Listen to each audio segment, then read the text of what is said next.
selamat datang kembali di channel YouTube aku. Senang banget deh hari ini akhirnya aku bisa membagikan video pembelajaran yang sangat bermanfaat buat kalian semuanya.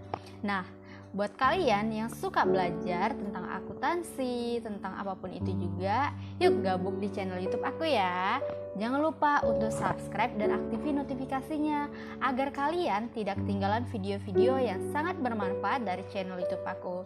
Nah, sebelum kita lanjut ke pembelajaran kita hari ini, yuk segera ya di subscribe, like, komen, dan share kepada teman-teman kalian.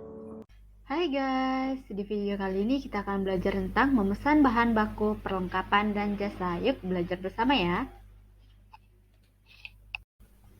Aktivitas bisnis utama yang pertama dalam siklus pengeluaran adalah memesan bahan baku, perlengkapan, atau jasa.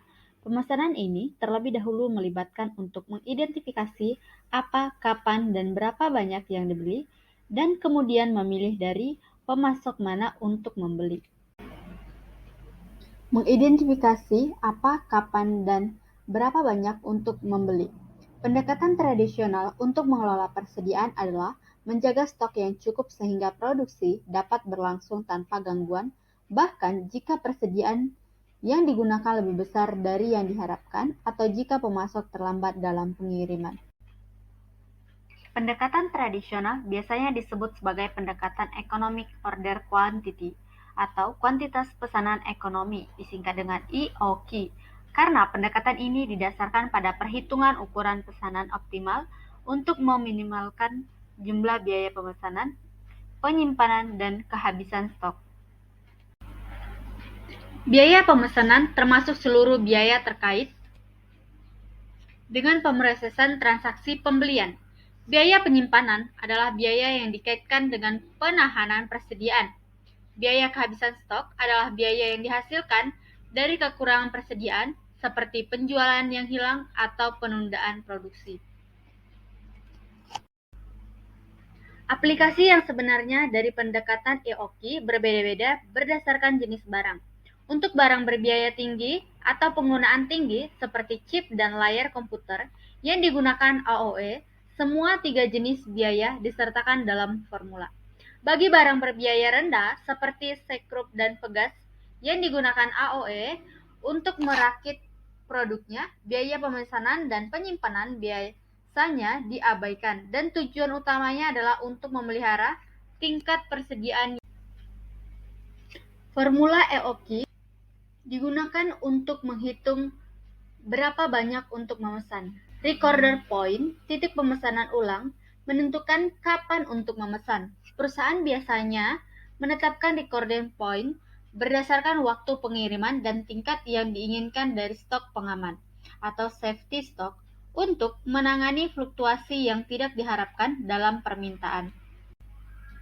Perencanaan kebutuhan material berupaya untuk mengurangi tingkat persediaan yang dibutuhkan dengan meningkatkan akurasi ketetapan teknik perkiraan untuk menjadwalkan pembelian dengan lebih baik guna memenuhi kebutuhan produksi. Sistem persediaan just-in-time (JIT) inventory system berupaya untuk meminimalkan tetapi tidak mengeliminasi secara total persediaan barang, jadi dengan membeli dan memproduksi barang hanya sebagai respon terhadap penjualan aktual, bukannya yang diperkirakan.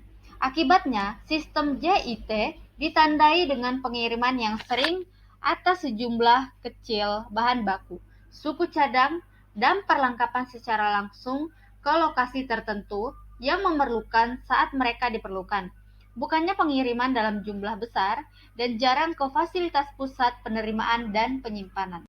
Oleh karena itu, pabrik yang menggunakan sistem JIT akan memiliki beberapa dokumen penerimaan. Masing-masing ditugaskan untuk menerima pengiriman barang yang diperlukan di pusat kerja terdekat. Sebuah perbedaan besar antara sistem MRP dan JIT adalah penjadwalan produksi. Sistem MRP menjadwalkan produksi untuk memenuhi penjualan yang diperkirakan sehingga membuat kualitas optimal pada persediaan barang jadi.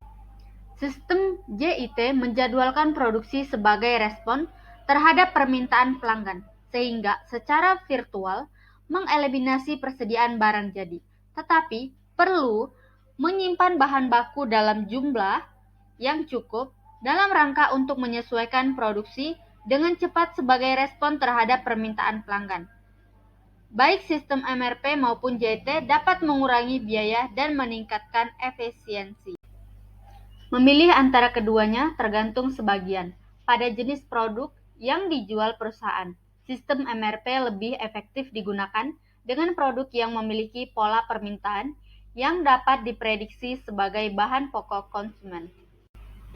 Sebaliknya, sistem persediaan JIT berguna terutama bagi produk yang relatif memiliki siklus hidup yang pendek dan permintaannya tidak dapat diprediksi dengan akurat, seperti mainan yang dikaitkan dengan film-film tertentu. Sebaliknya, sistem persediaan JIT berguna terutama bagi produk yang relatif penting bagi bisnis untuk mampu meningkatkan produksi dengan cepat guna memenuhi permintaan yang tidak diantisipasi maupun menghentikan produk dengan cepat untuk menghindari kumulasi persediaan untuk jumlah besar yang harus diturunkan untuk cuci gudang karena produk tidak lagi dalam permintaan.